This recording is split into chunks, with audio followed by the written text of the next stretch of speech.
Alrighty, ladies and gentlemen, it is time for a little late, out of date, raw review. Last week's show wasn't too bad, I thought there. Maybe I was in a good mood, I don't know, but this is basically just a shittier version of last week's show. It's pretty much been the same show for 4 or 5 weeks, you know what I mean? From pay-per-view to pay-per-view, it's fucking identical. They just change a little bit, and it's the same fucking show 4 or 5 weeks in a row. No wonder they're losing viewers, you know? So you had Randy Orton cutting a promo there. It was okay, I guess. Riddle comes out. You know what I mean? Oh, you gave me an RKO to teach me a lesson. He still wants to be his partner or whatever. Then AJ Styles and Omos come out. This sets up a few matches. And pretty much before AJ versus Riddle begins, Orton left. So Orton didn't want to be by his side or whatever. He left. And this distracted Riddle right off the gate, folks. He was distracted there. And eventually AJ got the 1, 2, 3 on him, guys. So AJ defeats Riddle, an okay little match, I guess. And then later on, it's Orton versus Omos. AJ kicks Orton. It ends in a DQ. They're attacking Orton 2-on-1. Riddle comes out to save his friend or whatever the fuck he is. And then after this, Orton agreed to be his partner or whatever. I turned my back on you earlier. I gave you an RKO last week and you still came out here to save me there. Then they shook hands and then Orton went in for the big hug and got a pop from the audience. It was okay there, this whole thing there. Sadly, this is the best show, the best shit on the show, folks. The most compelling stuff they got there. And it ain't that compelling, ladies and gentlemen, but it was okay stuff there. And then we had Goldberg, folks, cutting a promo there. And 90% of it was about his son. It was all about his son. He asked the people in the arena to all stand up for his son or whatever. This is my son. His name is Gage Goldberg. It's the same shit that he said a few times in the past. Me showing you old footage isn't enough. You have to be here at ringside to relive this with me or whatever. Here's the thing, he really doesn't need to be there. I'm a little corny, Goldberg and his son or whatever there. Eventually, MVP comes out. He says, you've been talking more than usual, talking more than we like or whatever. In other words, the people don't want these long Goldberg promos or whatever. And then Lashley comes in. He says, I'm going to hurt you, blah, blah, blah, at the show. Lashley goes for a punch or a clothesline. Goldberg ducks, gives him a little spear. Now, usually a wrestler goes for a punch or a clothesline. The wrestler ducks, bounces off the ropes, and would come in with a hard-hitting spear. You know what I mean? This time, Lashley does something. Goldberg simply ducks and just walks 3 feet into possibly the laziest spear that I've ever seen as a wrestling fan or whatever. it was okay, you know, but you could tell that there was zero effort put in this thing. Like, you know what I mean? He just fucking casually walked into him and gave him a little spear. Like, how bad is this match gonna be? Does he have to conserve his energy at that level there? Like, um, so it was okay, the segment, but like it's a little corny. And then his son flexing at the end. Like, who wants to see this? Like, Jesus Christ. And then it's Ripley versus Nikki Cross, Nikki ASH. Ripley beats her, then they both attack Charlotte. Little attack, some revenge on Charlotte. Later on, it's Charlotte and Nia Jax. They defeat Ripley and Nikki Cross. Oh, just who fucking cares? Like, I don't know how Nia Jax is just thrown into this thing, and like Charlotte like tags herself in and steals the win or whatever. Just boring. Just the whole thing was boring. And then once again, Karrion Kross defeated Jeff Hardy in a bit of a throwaway match there. They want to show that Karrion Kross is very aggressive there. He attacked Hardy in the back and then a quick win or whatever. You can have Karrion Kross beat him 50 times in a row.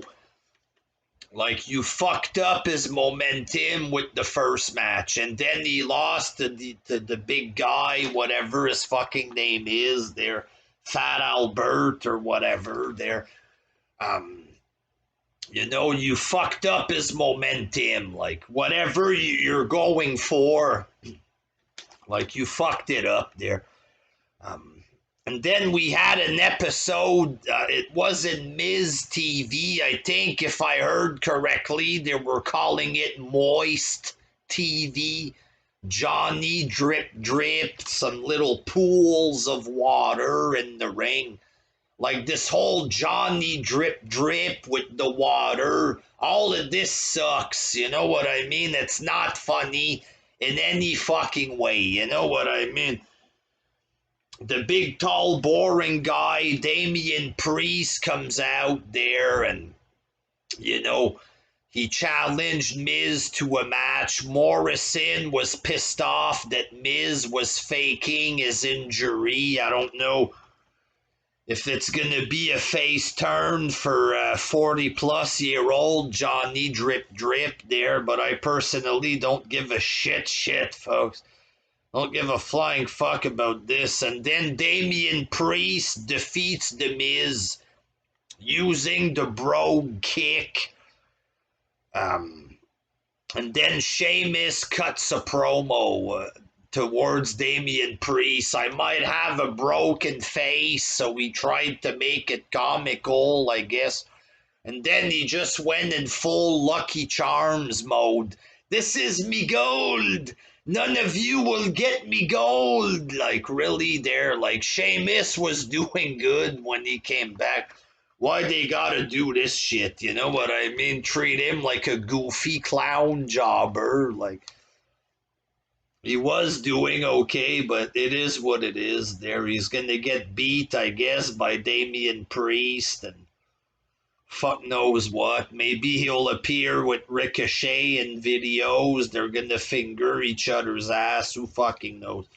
We had Lily, or Alexa Bliss with Lily, and then the big girl Doudrop shows up. She just grabs the doll, looks at the doll, and became like hypnotized or possessed or whatever. I laughed a little bit at the winking last week because it was so fucking silly. This just cheap, like no special effect or anything. She just looks at the doll and leaves. And then Eva Marie gives her shit or whatever. You had one job to bring the doll. This feels like a slap in the face to me. And then she slapped Dewdrop in the face. Now this should get heat with the Smarks and whoever was acting like Crybaby. Her name is Piper Niven. This should piss off these fans that Eva Marie slapped her around or whatever, but I don't know. At the pay-per-view, maybe she's hypnotized and turns on Eva Marie. Something fucking stupid is gonna happen, that's for fucking sure. And then, folks, you had what I call other stuff there. Drew McIntyre defeated Veer and Shanky. It was another handicap match.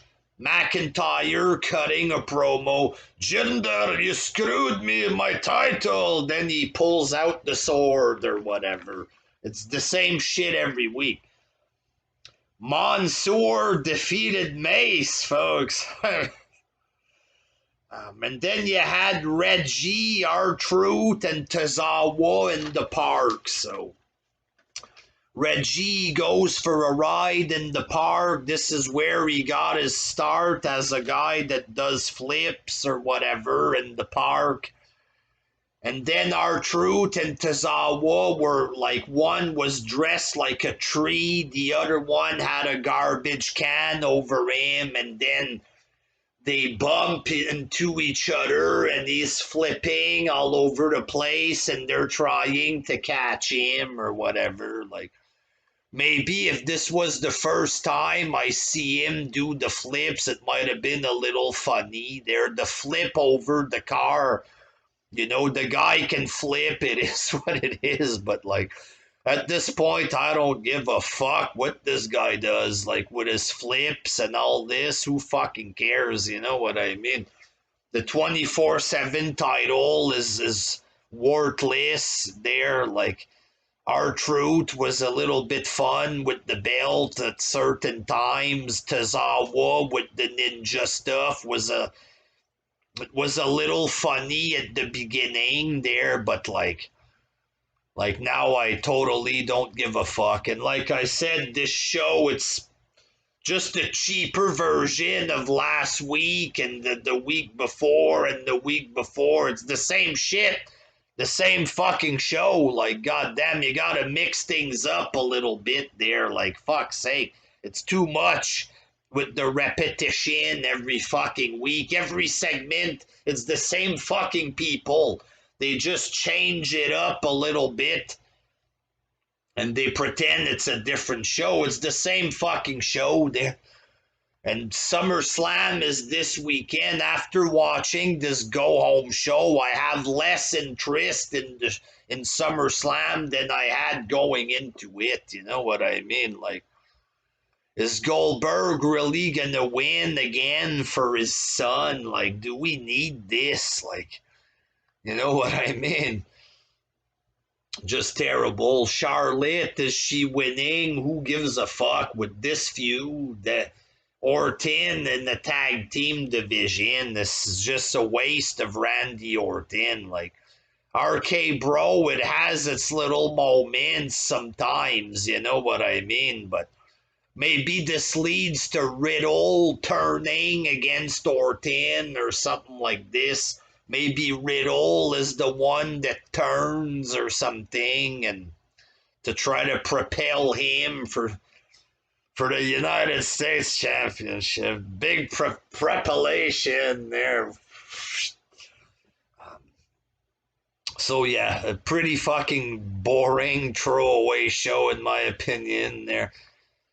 Enough with this shitty fucking rematch. Fucking every show is the same. Then the next pay-per-view, it's a little different, but still the same, and then a little different. Just do something good for the love of Christ before you fucking alienate every goddamn fan out there. Until next time, peace!